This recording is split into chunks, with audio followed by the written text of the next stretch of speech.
भागवत कहती है वाक छल हो रहा है तो लौट के आएगा। वाक छल कर रहे हैं आप, वाक में अगर छल कर रहे हो आप, वाक में कहीं कोई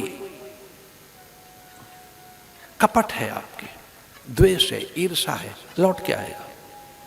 प्रकृति को वापस लौटाने की आदत है यहां। प्रकृति में बस एक यही प्रकृति में एक प्रकृति का स्वभाव है कि यहां जो कुछ किया जाता है लौट कर आता है। मैं लंबे समय तक पहाड़ों पे रहा हूं, वहां जरा सी आहट करो तो पूरा पहाड़ बोल पड़ता है, पूरा पहाड़ लौट आता है। धरती को आदत है, एक बीज डालकर देखो टोकरा भर कर दे देगी, एक गोठली डालो पूरा एक पेड़ बन जाएगा।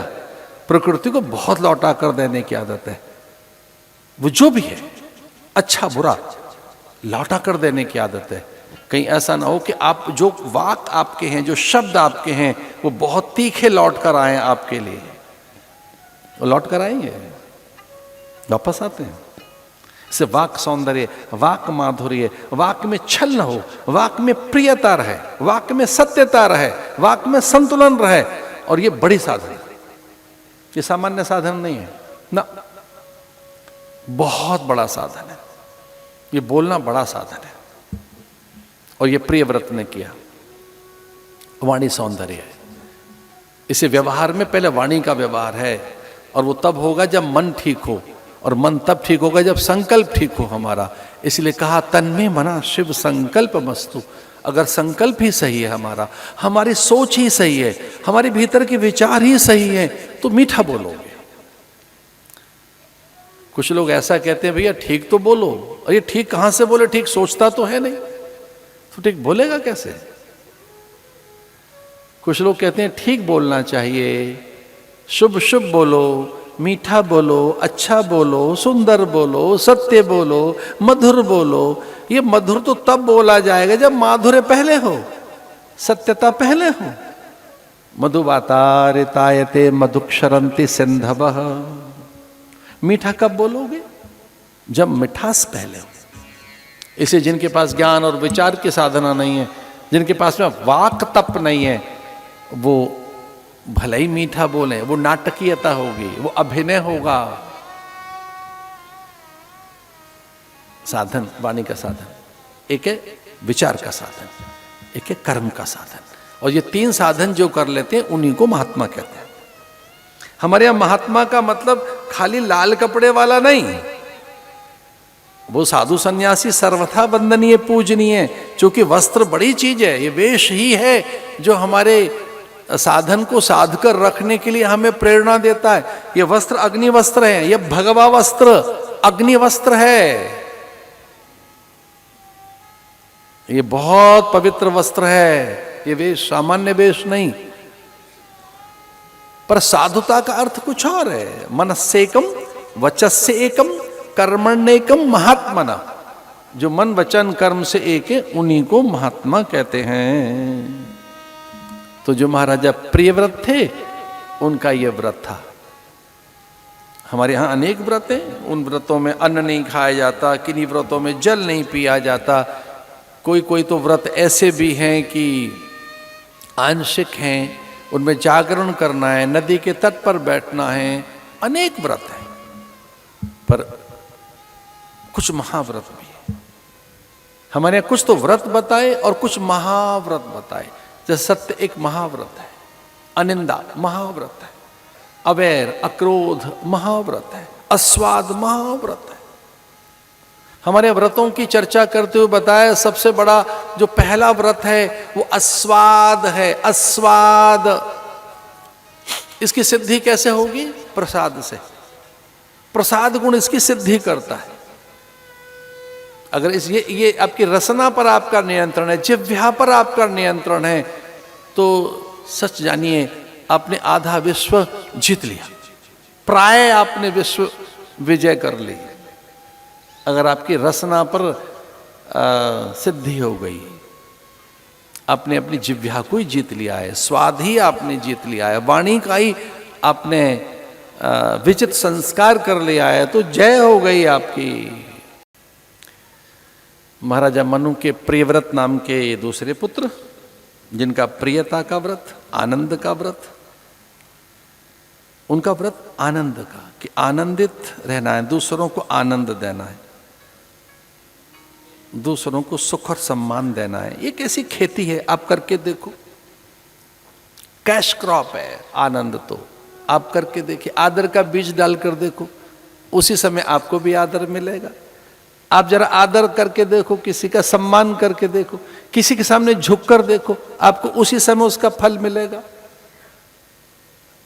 आदर तो एक ऐसी चीज है, स्वाभाविक भूख है हमारी, वो हमारी पहली कामना है, वो तो उसके बिना रह नहीं पाते। अब इस धरती पर विशेषकर मनुष्यों के लिए बहुत कुछ कर दें, उनके लिए उपहार, अनेक पुरस्कार, विरुदावली, प्रशस्ति गायन, प्रशस्ति पत्र, उनके हित में कुछ भी कर दीजिए, हो सकता है उसे भूल जाए, पर अपमान कभी नहीं भूलते, वो अनादर कभी नहीं भूलते। मनुष्य को भूलने की आदत है। आप उसे उपहार दें, पुरस्कार दें, उसके सहयोग के लिए खड़े हो जाएं, उसका बड़ा सम्मान करें, भूल जाएगा।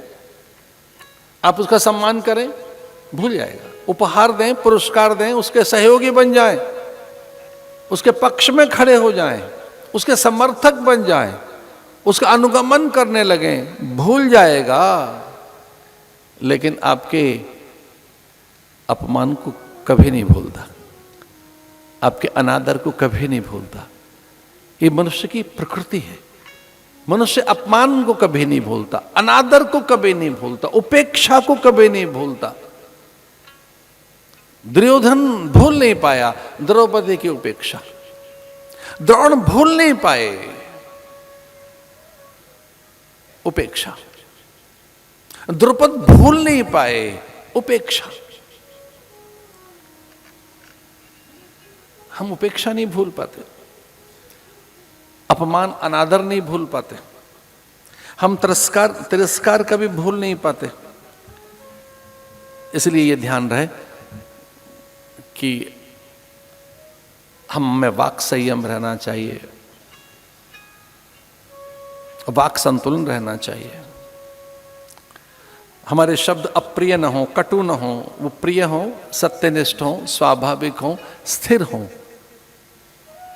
उनमें हमारी नैतिकता, उनमें हमारा अध्ययन, शील, संयम, उसमें हमारे संस्कार, विचार, हमारी परंपरा आभाषित होती है।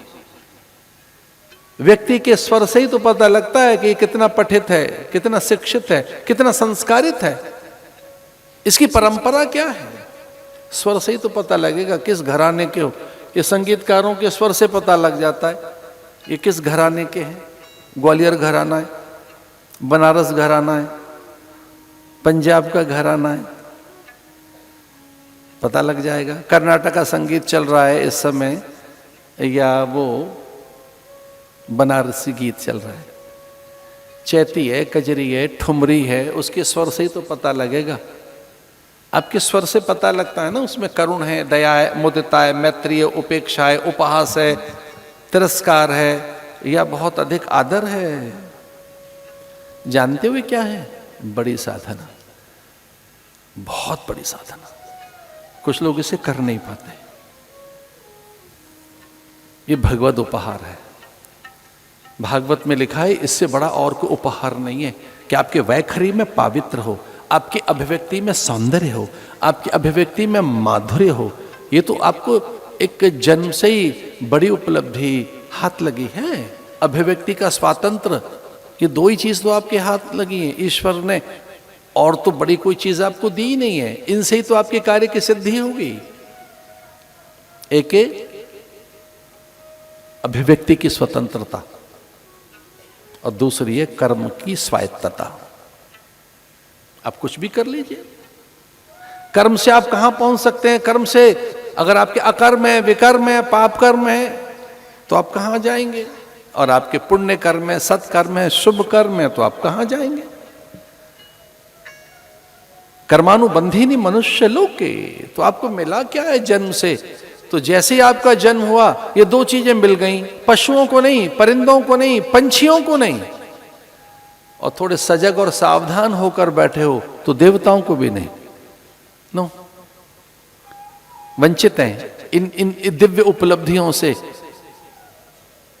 देवता वंचित हैं, देवताओं को ये दो उपलब्धियां उनके हाथ नहीं, अब वो कर्म नहीं कर सकते, गए, अब वो स्वर्ग में बैठे हैं, एक बार पहुंच गए, अब फिर कोई, अब देयर इज नो चांस, अब कोई अवसर नहीं है।